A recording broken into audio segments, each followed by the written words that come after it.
শূন্য গোয়ালে গুমড়ে কাঁদেন প্রিয়বালা। খুরা রোগে মরে গেছে ঠাকুরগাঁও সদর উপজেলার সারুডুবি গ্রামের এই গৃহবধূর 4টি গরু। স্বপ্ন ছিল এবারের কুরবানির হাটে এগুলো বিক্রি করার। তামান্দেরা যা জিলা কুইছি তাই সিলাই ধুইছি, কিন্তু পানি নেই। গরুটা 4টায় মারা গেল। এলা তো কি গোয়ালি শূন্য। শুধু প্রিয়বালা নয়, গ্রামের আরও অনেকের ঘুম কেড়ে নিয়েছে এই রোগ। অর্থের অভাবে অসুস্থ পশুর চিকিৎসা করাতে হিমশিম অবস্থা সান্ত্বনা রানীরও। মেলা দিন থেকে অসুখ ঘুরলার, ডাক্তার মোবাইল করছি, ফোন ধরে না, আসে না। টাকা বেগর ডাক্তার আনিবা যাওয়া পারি না। এখন পর্যন্ত ঘালা আছেই, ছাড়ে নাই তো। খুরা রোগ অতি তীব্র প্রকৃতির সংক্রামক ভাইরাস জনিত রোগ। এই রোগে আক্রান্ত পশু মুখ ও পায়ে ঘায়ের কারণে কিছুই খেতে পারে না, হাঁটেও খুঁড়িয়ে খুঁড়িয়ে।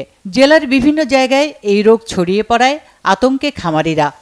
শিবু নামে এক লোক আছে, ওনারই 4টা গরু মারা গেছে, এবং আমার পাশের বাড়ি নাম ভবেশ, তারও 2টা গরু মারা গেছে, এবং বীরেন ওনারও 1টি গরু মারা গেছে, এবং আমার পাশের যে আরো একটি বাড়ি আছে ওনারও 2টি গরু মারা গেছে। এভাবে আরো পাশের গ্রামেই অনেক গরু মারা গেছে আর কি। আর আমাদের একটা গাই ছিল, গাইটা 4-5 কেজি করে দুধ হতো, দুধ বিক্রি করতাম, বাড়িতেও খাইতাম, বাচ্চাগুলো খাইতো, এইভাবে আর কি চলতাম। তো এখন কি করবেন, এখন রোগ ধরেছে, চিকিৎসা করছি, কিন্তু বাঁচাতে পারলাম না। কোনো এলাকায় খুরা রোগ দেখা দিলে প্রায় 100% পশুই তাতে আক্রান্ত হয়। এবারকার ভেরিয়েন্টটা, খুরার ভেরিয়েন্টটা সম্পূর্ণ আলাদা। অনেক গরু মারাও গেছে এবারকার খুরাইতে। ভালো হওয়ার পরেও স্টক করে মারা যাচ্ছে।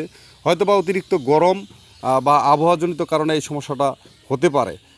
মারাত্মক ছোঁয়াচে হওয়ায় আক্রান্ত পশুকে সুস্থ পশু থেকে আলাদা করে পরিষ্কার শুকনো জায়গায় রাখতে বলেছেন প্রাণী সম্পদ কর্মকর্তারা।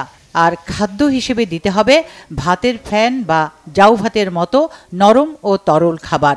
খামারি পর্যায়ে খুব একটা সমস্যা নেই, তবে পারিবারিকভাবে যারা গবাদি পশু পালন করে এরা ভ্যাকসিনটা সেরকমভাবে দেয় না, যার কারণে এই রোগের প্রাদুর্ভাবটা পরিলক্ষিত হচ্ছে, আর ভুল চিকিৎসার কারণে মারা যায়। খুরা রোগ মোকাবেলায় সরকারের আরও বেশি সহযোগিতার দিকে তাকিয়ে অসহায় খামারিরা। Bangla vision news desk.